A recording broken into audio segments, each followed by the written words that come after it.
any? You mentioned at the beginning of the week that you know more about Monster by now. What's his status, and is he expected to play Saturday? How's things going? Definitely very promising in his rehab and development with that. So very positive. Still don't know for sure about Saturday, but very encouraged by his the week that he's had. Kevin? Hey, Coach, how you doing? I'm doing good, buddy. How are you? I'm okay. Um, in the Idaho game, I don't remember seeing Miles Marshall. He's not listed as a participant. Just want to see what the case is there. And then with him, he's only had one catch so far this season. How important is it to you to get him involved when he's out there on the field, get him more involved in the passing game? Yeah, he's definitely playing and definitely part of everything. And I haven't had the ball hasn't come his way like it maybe did in the past, but I expect it to for sure. And we got a lot of different weapons we can get the ball to. So yeah, he's really done a great job. Matter of fact, even though he hasn't had a lot of catches, and talking with Coach Hurd and our whole offensive staff, been very pleased with his performances in regards to doing the little things that maybe don't show up in the stat book. And that's just a tribute to him and his discipline and his attention to detail and his growth. So those passes will come in time for sure. And obviously we want all of our guys to have opportunities to make plays. And you do that when you do things the right way consistently, and then the ball is going to come your way. All right, Kevin, then Rick Bozich. Yeah, a sellout's expected.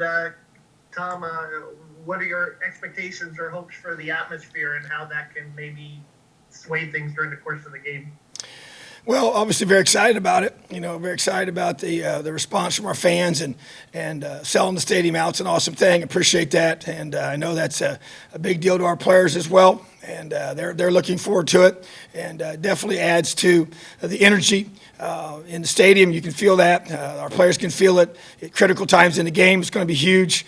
Critical third downs when our defense is on the field and their offense is on the field, and being able to gain an advantage there, and just the energy that it pushes through adversity and allows you to gain momentum. Football is a game of momentum, and crowds can be a huge part of that. So very, very excited to have a home field advantage on Saturday. All right, Rick. Yeah, Tom, Desmond Ritter's from down here in Louisville. He's been around Cincinnati, been successful for a while.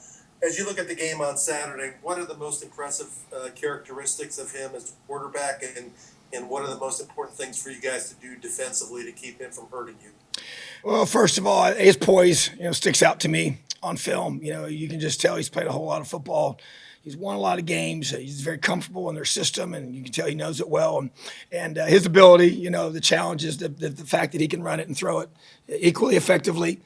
Very durable, a guy that runs the ball a lot, takes a lot of hits, and just keeps coming back every single time. And that's an impressive quality to have. It's not easy to do. But his passing sticks out to me. I mean, he's just very accurate, can move on the run, and when he scrambles, his eyes are downfield, and he just understands the game really, really well. So elite player, and he's done a great job for them. They've done a great job developing him throughout his career, and so he's a good one, and a lot of respect for him for sure.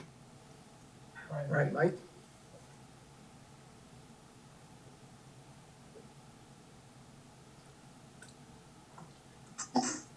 Yeah, Coach. You got a top 10 opponent coming in, sellout crowd, national TV audience. Does any part of your preparation for this week have to be around, making sure your team remains composed and it doesn't transfer over to mistakes on the field?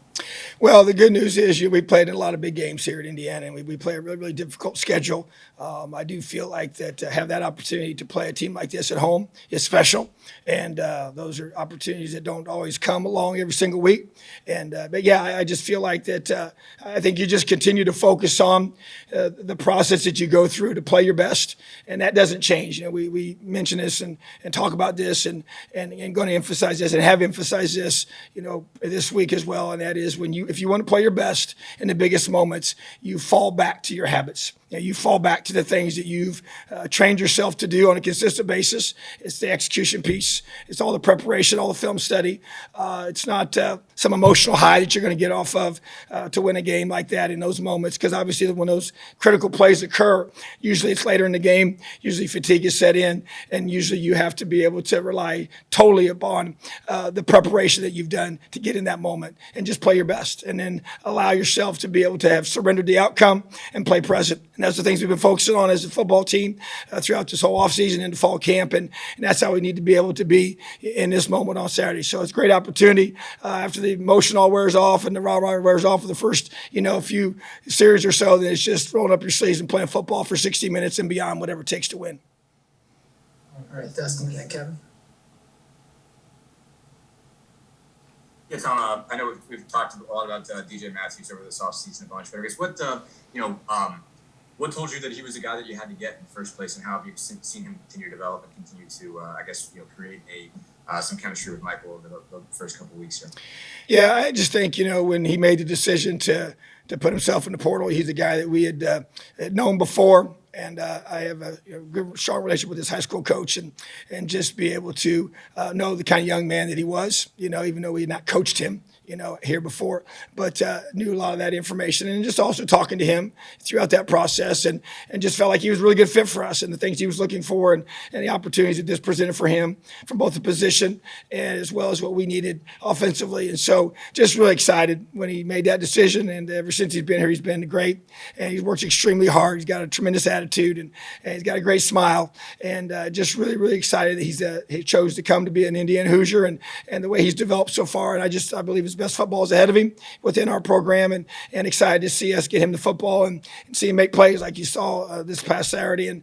And I just know that he's a special guy and a special person, a special player. And I just looking forward to him to being able to get in the groove, with Michael and our offense, and be able to see him make plays. Hey, Dustin, go ahead with your second one, and then we'll go to Kevin. Sorry, I muted. We've obviously spent a lot of time asking you about Ritter and that offense, but they've obviously got a couple of defensive guys that are first-round quality, All-American quality guys. Just what impresses you, especially with those two and what Cincinnati does on defense as a whole? Yeah, you're right. They've got a lot of experience, players, a lot of juniors and seniors, very, very heavy in those areas. And the defensive end is special. They got two corners there. Actually, both of them, I think, are really elite and very, very talented. So, you think about the defensive end position, you think about the corner position. Those are two positions that the NFL puts a lot of value on, because those affect your quarterback, with both pressure and then covering receivers, So they make it challenging. They put a lot of pressure on you, do a lot of different things. They got an excellent defense, very well coached. And, Coach Fickle's a defensive guy, and it shows in how hard they play and how physical they play and the fundamentals and technique and how well they tackle. So you're going to have to be on point offensively. But, impressive personnel.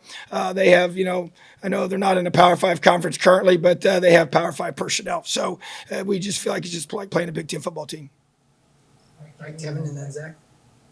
Yeah, Coach, what have you seen from the offensive line this week in practice, and is the continuity maybe kind of getting back to where you wanted after the injuries in week one? Yeah, you see growth for sure, and it needs to be reflected in our play on Saturday, and that's what we expect. The guys every day they spend together, every meeting they have together, every practice rep they get together, every drill work they do together adds to that, and we've tried to do some things to really elevate that growth. In regards to them having to be able to strain, in every single rep during our scout periods, and even during our good periods that we have throughout the week, to be able to prepare ourselves for such an elite opponent on game day. It's a process you go through, and you really can't short circuit that process. And Coach Hiller's done just a really, really good job of just staying on the little things and continuing to communicate. Even today's practice is an extension of that, and then tomorrow's walkthrough, and all the film study we're going to do this afternoon, this evening, and tomorrow, and the walkthroughs we're going to have between now and kickoff. So all those things add up, and I believe that it is a timing and a communication and a chemistry part of it as well. And so every rep that we get together just allows us to get better and better. So then my expectation is we play our best game up front on Saturday. All right, Zach, last one.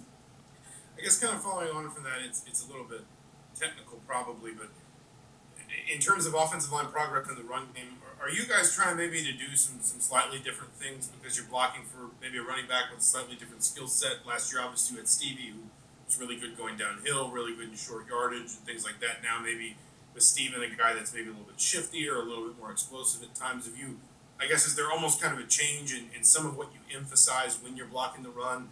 And if there is, and if there's not, just tell me I'm stupid. But if there is, then, basically how have you seen that progress to the first season?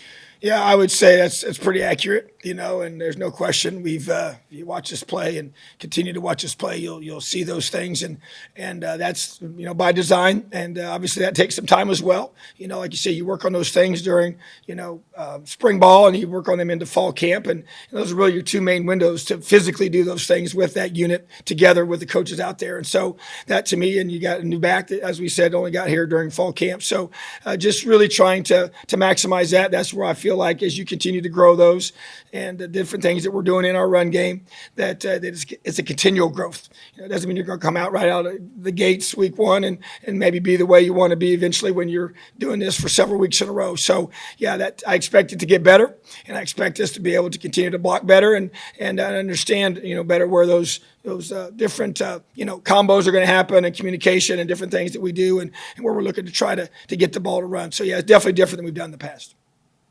All right, thanks, Tom. Awesome. Have a great day. Leo. See you guys.